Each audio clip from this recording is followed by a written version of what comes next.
Hey everybody, I'm Victoria Umarogi, the Senior Lifestyle Editor of Essence, and welcome to Mamas at Work. We are here with the fabulous Stephany Faublas. She is a content creator, also an educator, and a mother. Just that I mean, little, yeah, just a little bit, just a little little something. something, a little tea.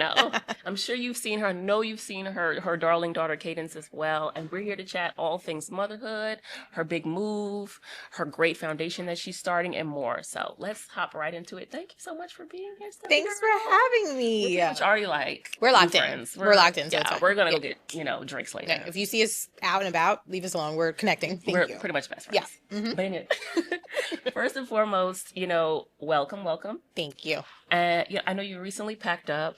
You left, good old North Carolina. Made the big Came, haul. yes, and came up here to New York City. Whoop, whoop, whoop. And you brought your daughter Cadence, of Yes, course. the Brooklyn girl has returned. Not me. She will remind you quickly. I'm not the Brooklyn girl. She is. So she's born here, not me. Got you. So, how are you feeling about being back? And more importantly, what was the inspiration to come back to New York from your time living in Charlotte? Yeah. So, I feel like a lot of people think this is our first time here. So thank you for saying come back. We are, yes, it's the big comeback. I feel wonderful about it just because this time it's on, very different circumstances. The inspo was really work. We are blessed to have this new platform and all this new work and things. We were coming up here, mostly me, but Cadence too, in tow. We were coming up here almost 1 to 2 times a week, especially like starting the end of last year. And that was getting a little pricey. And I'm like, you know what? Just so we could be available for whatever opportunities and for me to grow my, platform. I think this would just be the better place for us to come back to. And like this time, like I said, it was just different circumstances. I feel both feet on the ground. It's at my direction. It's at my needs and my wants. And it just felt like everything was aligning to be here at this exact time. So it feels great. Love a good alignment. I love that. Yes. And so, how is Cadence adjusting? I feel like you both have this mother-daughter kind of relationship where it's like whatever you want to do, she's down. Like y'all are like this, and I love that about you Thank guys. you. Yeah, no, it's the other way around. She's running you. I have to be down with what she's doing. I say that, but we're learning to, coexist in that way for sure. She loves it. I mean, the minute we touched down, she was ready to just be out, explore, get on the train. She loves the subway. She's trying to get her Tim's ready. Come on. Tim's is crazy. It's nasty work. Sorry. Carry on. But she's been really, really, really excited. I'm trying to keep her like heavy activity focused right now, so we're not like just home. I redecorated quick. I got everything brand new. Knock on wood, please. I brought everything brand new. Everything's fine right now. So I just didn't want to focus too much on like staying, inside. Minus this heat wave that's hit us recently. 100 something, y'all. It's still hot. At 11 p.m. at night. It was still 100 degrees. No, thank you. But I say that to say I think we're taking New York differently this time. Like before, I lived in a different part of Brooklyn and I felt like like a mosquito. Did you know mosquitoes don't leave from a 20-mile radius from where they were born? That was me.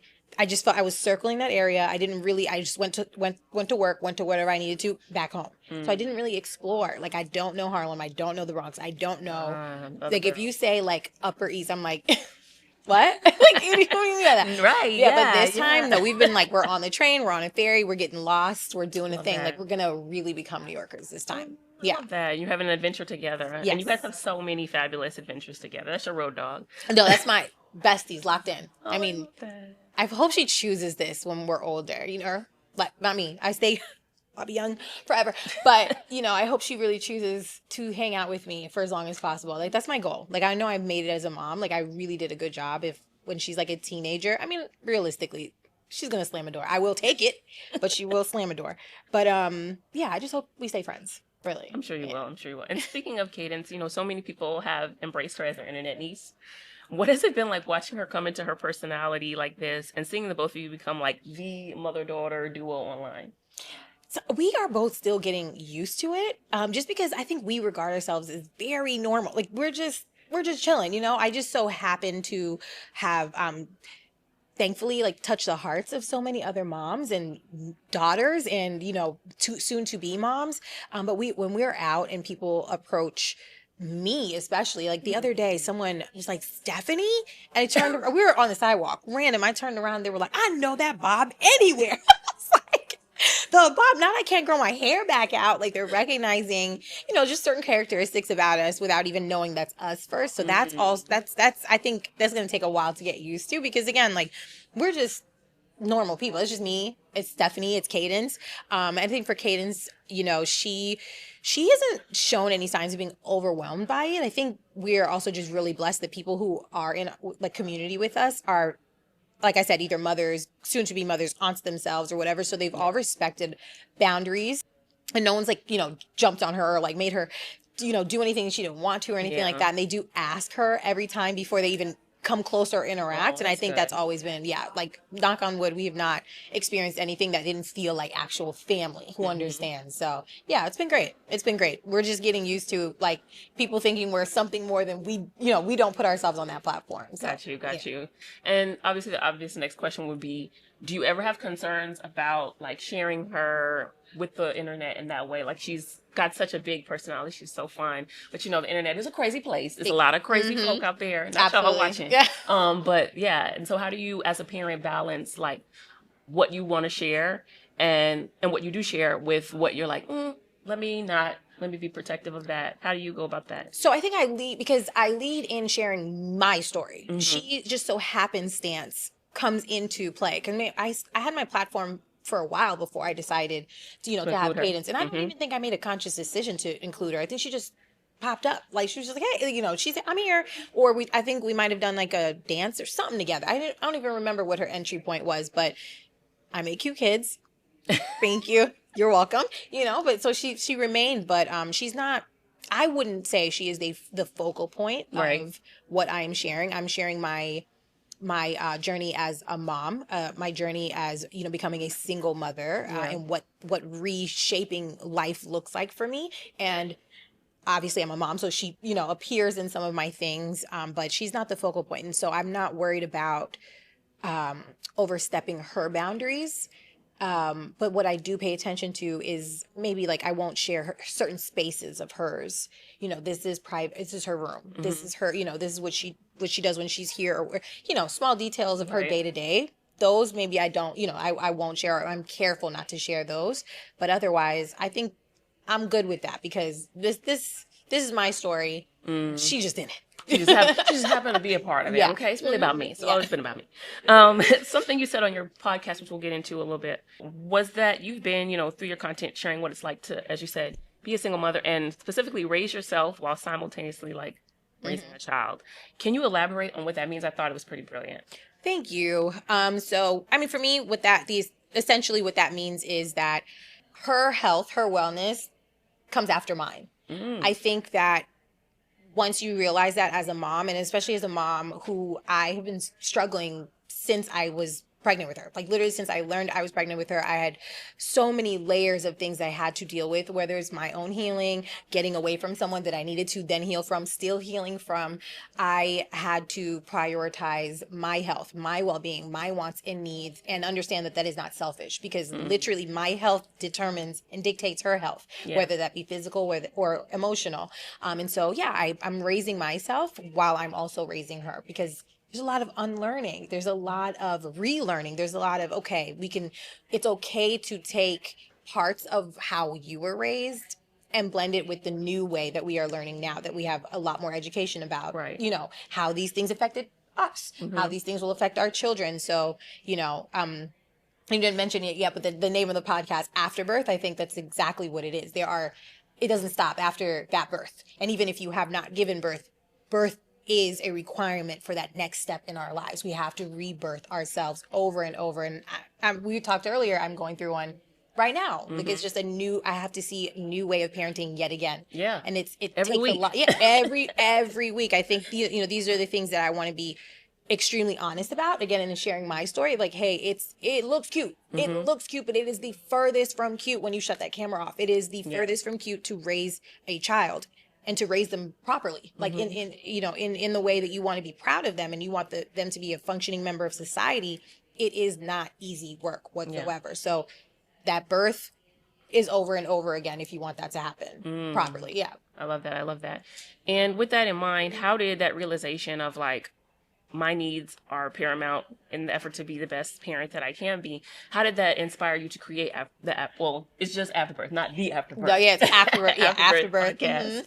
I think that it inspired me because I just have seen what sharing small glimpses were like from my TikTok and my Instagram page, and a lot of people were asking for more. Like, can we dive a little deeper into this topic? Whether I was sharing about just mom guilt, or if I was sharing about just any of the small things that mothers deal with that aren't actually small at all. Right. When we huge and a little thread really unravels very, very quickly when you start to talk about it. And so I wanted a bit of a separate space to discuss these things. And I think where I'm coming from on the podcast is that motherhood needs to be felt. It's not about reading a book. Yes, there are parenting books. You can get all the information and the facts that you want. But when you're in the field, it is a complete different type of work, and it can only be felt. And I can only relate to other moms if I know what you're really feeling. Like, tell me the truth about what is going on. I don't want to hear and or see, rainbows and butterflies all the time, because I'm not feeling that at home. So I cannot relate if yours is rainbows and butterflies. And I know it's not all rainbows and butterflies. So holla at me when you're feeling real, And so I just really want to create that space that I talk about, and not to make it seem like we only talk about the hard things of motherhood, but it's just the things that make up motherhood, that are more complex than what we're given time to talk about in society. And it's so real to show both sides, because one of the best pieces of advice I got about motherhood, which came before I even had my child, was like, every day is different. You have to know that and be okay with that, because you might think you're like failing and flailing, and then the next day, it's like, we had a day at the park, didn't we? Wasn't it fabulous? And then the next day it's back to struggle. So it just goes back and forth. And so I think that is so important to share, because we don't always want to just talk about. And we don't want to make parenthood look like, ooh, child, don't do it. Because a lot of people without kids, I see them say like, and this is like, why would I want a child again? Like, there's a lot of beauty in it, of course. But like, I think the rest of us. I'm not mad when they ask that, though. Yeah. Ask yourself that again. And why would I want a child again? And when you can answer the question for yourself, then you're ready for motherhood. Ooh. I think a lot of us, listen, me included, especially me, we were not ready in that sense. I think it's horrible advice also. Let me double down. When people are like, you'll never be ready for mother. I think that's really misleading. I think there is a point you can get to know that you are, because, this is a choice to live selflessly for the rest of your life when you have that child. So I think it is important to share that information and beat it down into not mothers or people who are thinking about becoming mothers or parents. Yeah, you should be asking yourself, well, why would I want to be a mom if it's this and this and this? Yeah, why would you? Why would you? And when you can answer that for yourself, then have that kid. Right. Yeah. And we'll see you in the delivery room. Yes. I'll be right there. Me, specifically. For sure. Okay, come on. I am a mother of two, and I have my husband, and I'm exhausted, to my bones. How in the world are you doing it and making it look so fabulous? I know. Am I doing it? You are, sis. And you're pulling away the iPads and all kinds of things like that. So can you talk to me about how you make it happen? Even the travel that you guys do together, things of that nature. Like, how do you do it as a single mom? Because, I have so much, just respect for single mothers, because, damn, I'm, in the house with people, and I'm like, help me more. Help me. Okay. I think I have two parts to that. The first, the real. I have to. I literally have no other choice. It's single parenthood is do or die. Who else is going to do this if I don't do it? Right? So that's the first part of it.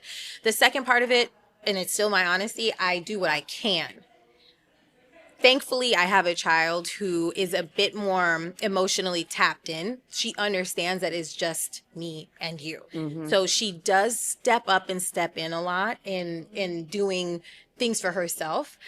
Sometimes I have felt guilty about that, because she absolutely might seem a bit too aware. I want her to be a child for as long as she can be. You're only 6. She's 6, but sometimes people meet her and of course they mean it in a great way. They're like, she's 36 actually. And I'm like, yeah, she is, but I would love for her to still be silly and still, Have that lightness. make mistakes and have have the little bit of whimsy about her. But when you do meet her, you are meeting someone who understands that, like, we're partners. We're partners in this thing. And it's, I'm really, really, really fortunate that she does understand that. But right now I'm working on making room for her to not be. And I was, finally blessed enough to now to be able to hire help.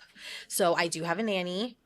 We're 2 weeks in. Come on, help. Let's make it normalize help. Normalize getting help, absolutely. And so, with having that type of help now, it takes a lot off of my shoulders in terms of, making sure the day's planned and my day's planned, her day's planned, and doing all these things. So, yeah, I think that's been a major blessing right now, and a major step in us, one, getting away from each other, because, I think a lot of people also be like, you guys are always together. How cute. I'm like, we both. I'm drowning. Like, if I didn't hear her voice for 2 days, I'd be good.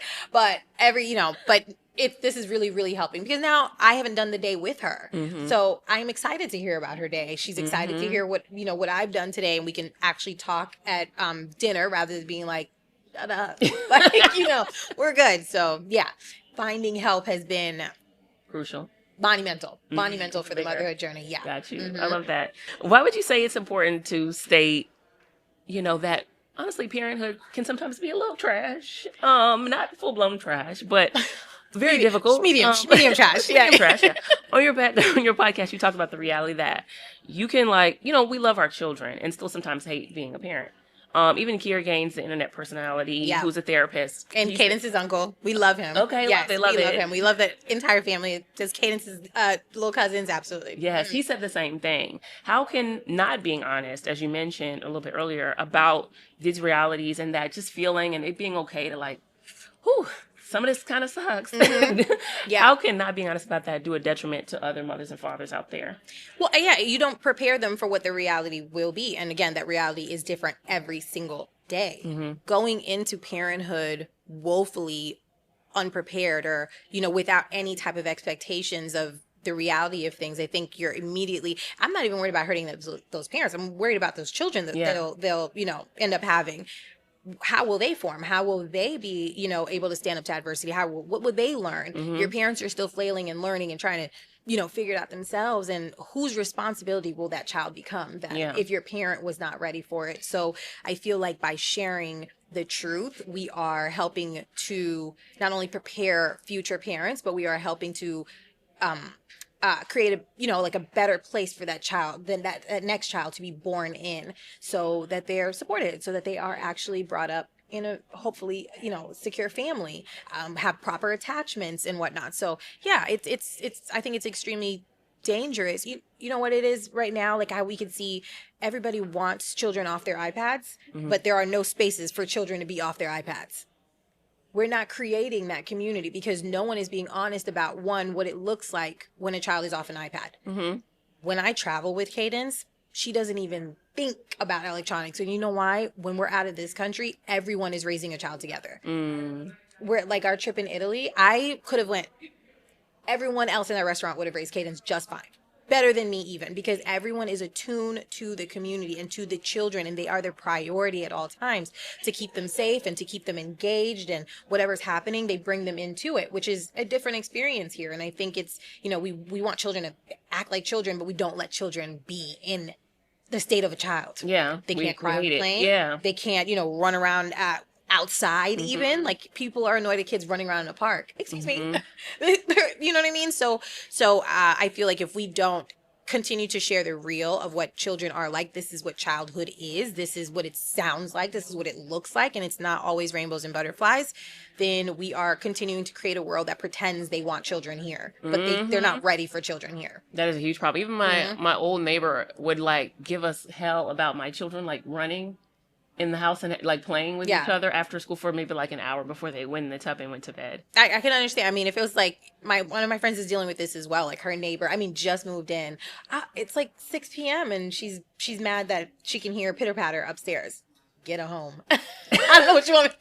I wish you would come to the door with that. I don't know what you want me to do. Single and free, dang, yeah. Because let kids be kids. That's so real. And I think being honest also just helps alleviate the grief, not the grief, the guilt of like, yeah, of everything, Yeah. of just feeling like, why do I feel this way? And is it bad to feel this Yeah. way? And my child is being a child on a plane. And Yep. like, am I failing because everybody's looking at me crazy? Like, it's so. And you're absolutely not. Your Yeah. kid is being a kid. And I feel like the more parents who speak up about the realities of parenting, what that means, even apart from the child, what that means for you, who you are now, how you operate, how you show up, how you can show up, that feelings aren't always facts. It helps another parent be seen. Like, you are not failing. You're actually going through a milestone. Like, I used to rely on this app. I'm forgetting the name of it now, but like when Cadence was extra crazy, sometimes I'd be like, what? No, something is going on, honey. It's me or you right now. And then I'd remember, oh, she's going through a brain leak. And then you just learn a little bit more about what's going on. And then you can adjust yourself to, this person is literally forming. They literally have no idea how to do anything. And it is up to you to do, you know what I mean? So when you understand that, you're better informed to then react differently to your child or to support them in a different way. And so I think that's what we're doing. We're the real version, we call it personified version of that app. We can help share how to bring things up. Got you. I love that. And how did, you become you're a very empowered individual. And I know you're now working to empower other women as they embark on many a journey, including entrepreneurship. Can you speak about am I saying this right? FU fund? Yes.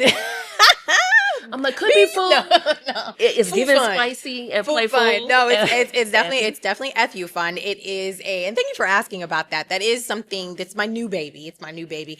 And we are developing it very, very shortly to talk much more about it. So I think this is the first time I'll be talking about it in the public. You're welcome.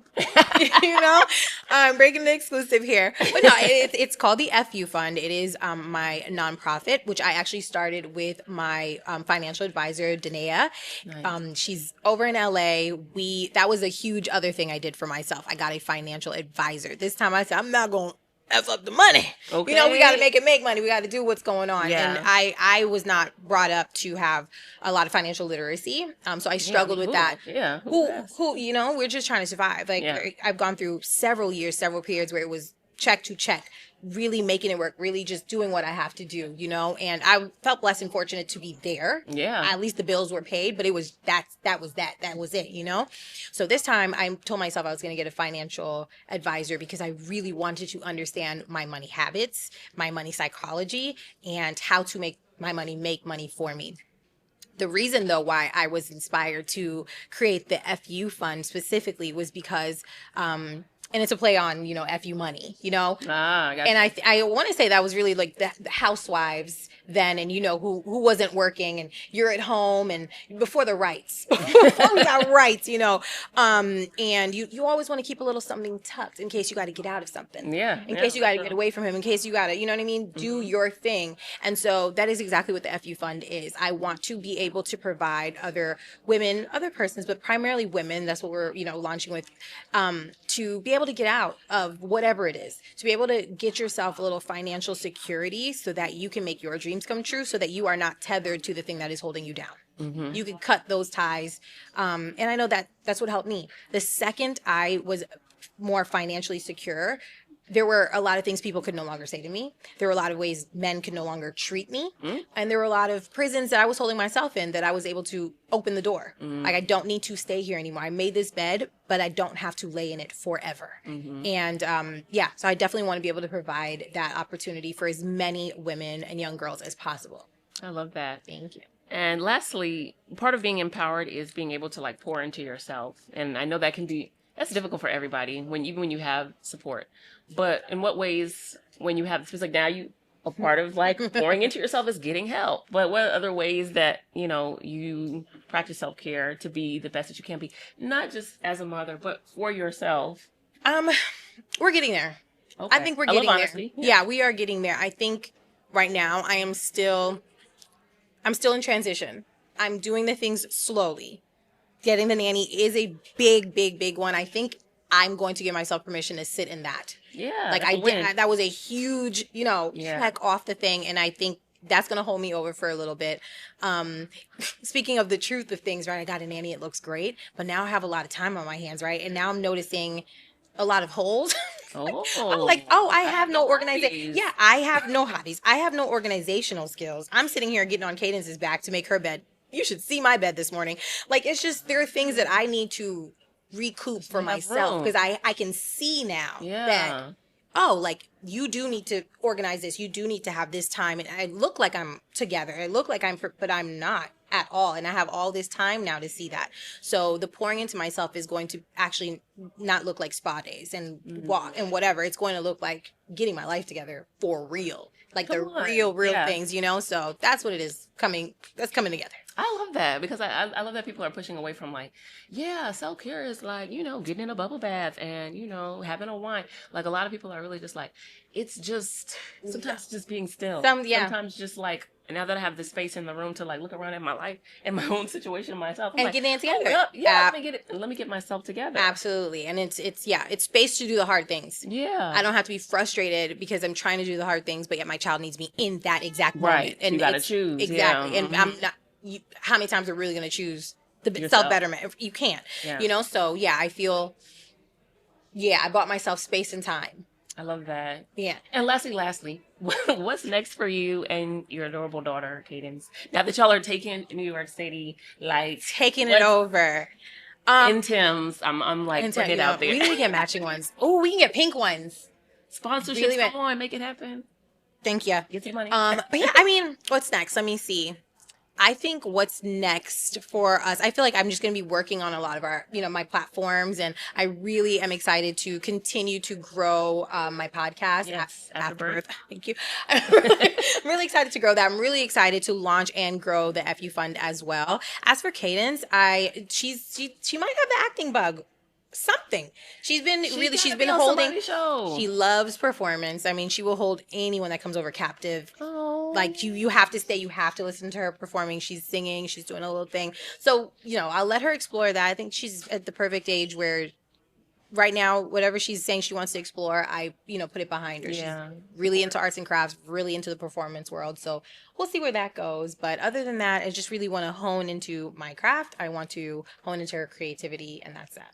I love that. Pouring into both of y'all. I love to hear it. Well, thank you so much. Thank you. Thanks for having me. No, thank you for chatting with me. I love to have these conversations with mothers, just to like pick your brain and learn, we're more than just that. More than that, just people that. just Yes. happen to be kids. Well, have kids. Yes, that's it. We gotta lead with that. Like, I feel like, everyone's like, I need more. We were saying, like, I need more mom friends. It's like, no. Let's reframe that. You need more friends who happen to be mothers. Okay? Because you have to make sure you like each other. Yes. I don't want to be tethered to someone because of their kid. And now I'm like, oh, God. Victoria called again. We got to hang out. Like, oh, no, I don't want that. I want gotta have a play date. Oh God, yes, yeah. I want to like the person and force our kids to like each other. Facts. Well, thank you so much, Stephany. Thank you again. Time. And thank you guys for watching Mamas at Work, and keep following on essence.com. Thanks so much. Thank you.